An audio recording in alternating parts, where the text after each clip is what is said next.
Bonsoir à tous, ravi de vous présenter ce point de l'actualité. Je vous déballe à présent les principaux titres de ce journal du lundi 25 janvier 2021.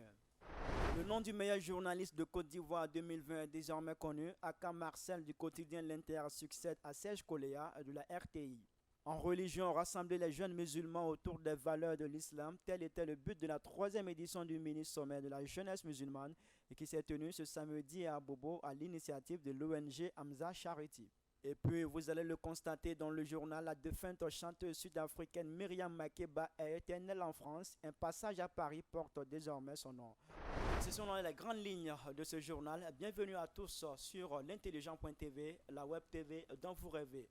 On démarre ce journal du côté de Yamoussoukro, la capitale politique de Côte d'Ivoire. La soirée Ebony 2026 est tenue. Au bout de cette longue soirée, c'est la journaliste du quotidien L'Inter, Aka Marcel, qui a été désigné Super Ebony 2020. Reportage Mohamed Konaté, Mamadou Ouattara, Sarah Diko. Aka Akissi Marcel, journaliste au quotidien L'Inter, a été désigné Super Ebony 2020 après deux échecs 2016 et 2017. C'était à l'occasion de la 22e édition du Week-end des Ébonies organisé par l'Union nationale des journalistes de Côte d'Ivoire, UNGCI, du vendredi 22 au dimanche 24 janvier 2021 à Yamoussoukro autour du thème « Quel journaliste pour une Côte d'Ivoire rassemblée ?» La Super Ebony 2020 a également remporté le meilleur prix sectoriel Jean-Pierre Hayé de la meilleure interview et le meilleur prix de la presse. Elle remporte 3 terrains et un véhicule, 300 000 pour chaque prix et 1 million de francs CFA. Aka Akissi Marcel succède ainsi à Serge Koléa, lauréat 2019. Durant les 3 jours au pied de la basilique, les journalistes ont participé à plusieurs activités. Ce sont entre autres des expositions de stands de journalistes écrivant au village des Ébonies et au quartier Thérèse de Yamoussoukro, un panel à l'hôtel Président dont le thème a été « Quel journaliste pour une Côte d'Ivoire rassemblée ?» Les ministres Sidi Touré de la communication et des médias, Adjoumani Kobenon de l'agriculture et du développement rural, Souleymane Diarrassouba du commerce et de l'industrie et naturellement le ministre-gouverneur de Yamoussoukro, Augustin Thiam, ont participé activement à cette 22e édition des Ébonies. Ce même samedi, ici à Abidjan, l'ONG Hamza Charity a réuni les jeunes musulmans de Côte d'Ivoire autour d'un panel portant sur le thème la responsabilité de la jeunesse musulmane dans le rayonnement de la Côte d'Ivoire. L'objectif était de les inviter à s'imprégner des valeurs chères à l'islam. C'était à l'occasion de la 3e édition du mini-sommet de la jeunesse musulmane. Notre reportage. La 3e édition du mini-sommet de la jeunesse musulmane s'est déroulée le samedi 23 janvier 2021 dans la salle en Sardine à Bobo. Organisé par l'ONG Hamza Charity, cet événement a été marqué par un panel qui a réuni sur un même plateau l'imam Mamadou Dosso, porte-parole du Conseil national islamique, Ali Diarrassouba, journaliste, et Rabia Diallo, journaliste et blogueuse. Ils ont édifié le public sur les thèmes « La responsabilité de la jeunesse musulmane dans le rayonnement de la Côte d'Ivoire ». Pour les panélistes, cette responsabilité exige d'elle plusieurs valeurs religieuses, sociales et morales, notamment le travail en tournant dos à l'oisiveté, la recherche de la perfection et de l'excellence, la formation continue, la bienveillance, l'amour, la fraternité et la solidarité des uns envers les autres. Quand on aime tout ce qu'il y a autour de nous. Et le plus important, je pense que c'est de se retourner vers Allah par la pratique et cultiver l'amour de Dieu vis-à-vis de nous et vis-à-vis de nous. Une fois qu'on a ça, je pense que le reste va couler de source parce que Allah lui-même va nous guider vers le meilleur chemin qui soit notre destin. Alors, le travail que je peux donner, c'est d'abord la question des épaules. Se donner les moyens d'atteindre les objectifs qu'on s'est fixés à travers beaucoup d'humilité, beaucoup de conscience, beaucoup de respect des parents, des aînés dans la société. C'est le même retour à ces valeurs-là dont on parlait tout à l'heure. Ils doivent demander de croire en eux,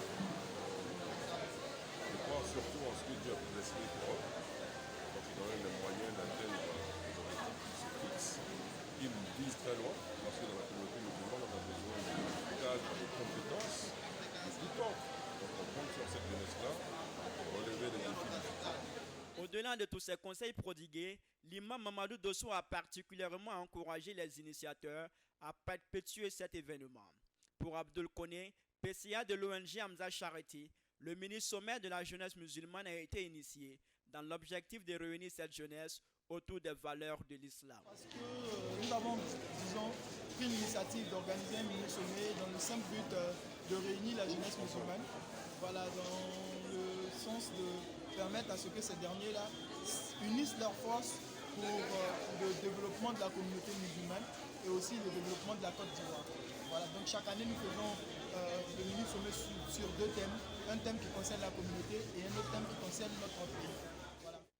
La troisième édition du mini-sommet de la jeunesse musulmane a également été marquée par une exposition vente. Plusieurs structures sont venues exposer leurs produits, en majorité des articles islamiques. Cantiques et poèmes étaient aussi au rendez-vous pour tenir en haleine le public.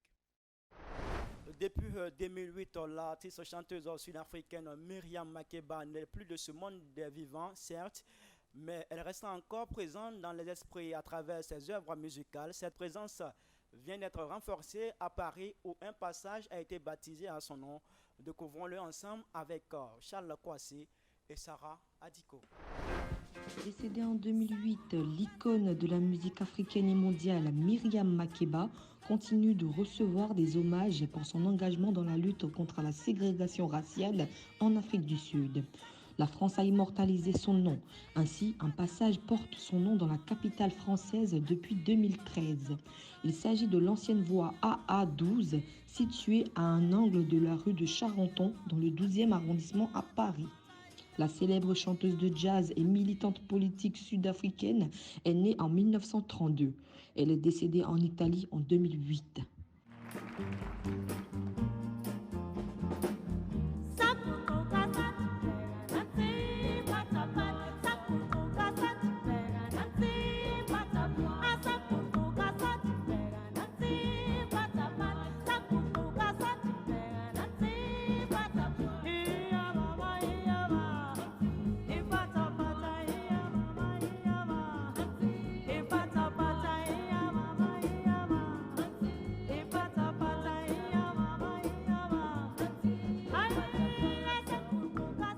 De la culture, on passe au sport pour parler du championnat national de basketball avec la quatrième journée. Une quatrième journée qui a été marquée par le choc entre Abidjan Basketball Club et l'Africa Sport d'Abidjan. Ange Kouadio a suivi cette rencontre pour le compte de l'intelligent en point TV. L'Abidjan Basket Club, l'ABC, a enregistré sa troisième victoire d'affilée ce samedi 23 janvier 2021 au Palais des Sports de Treichville en dominant l'Africa à l'occasion de la quatrième journée du championnat national. 103 à 45, c'est le score final de cette rencontre. Considérée comme la grande affiche de cette journée, l'opposition ABC Africa a tourné au cauchemar pour le club vert et rouge. Konaté Stéphane et ses coéquipiers ont été irrésistibles durant cette partie. Ils ont dominé les Aiglons du premier au dernier quart-temps pour s'imposer avec un écart de 58 points. Selon Konaté Stéphane, l'ABC puise sa force dans son collectif et son expérience. Ce championnat, je pense que c'est un collectif.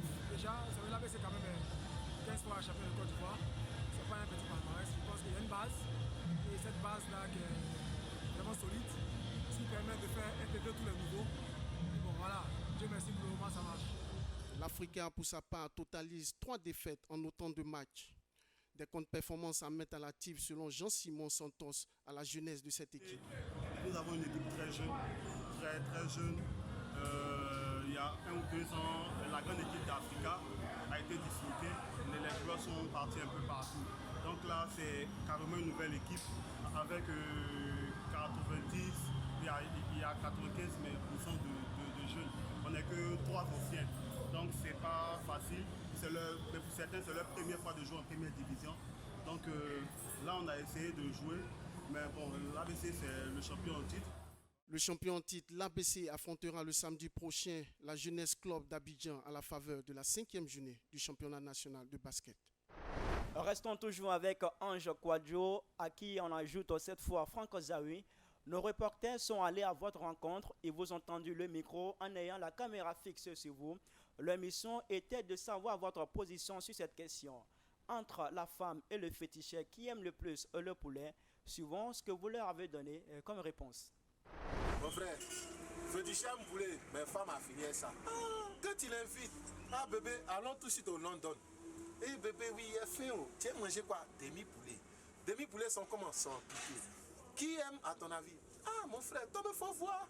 C'est féticheur. Parce qu'à chaque fois qu'on va, ils vont dire qu'il faut le poulet blanc, bien poulet rouge. Et puis on va faire médicaments, toujours. Pour ces femmes. La femme, même quand tu lui demandes, qu'est-ce que tu veux manger? Elle va dire poulet. Quand le féticheur, il va dire mouton, ou bien l'argent. Mais la femme seulement là, c'est poulet. C'est femme.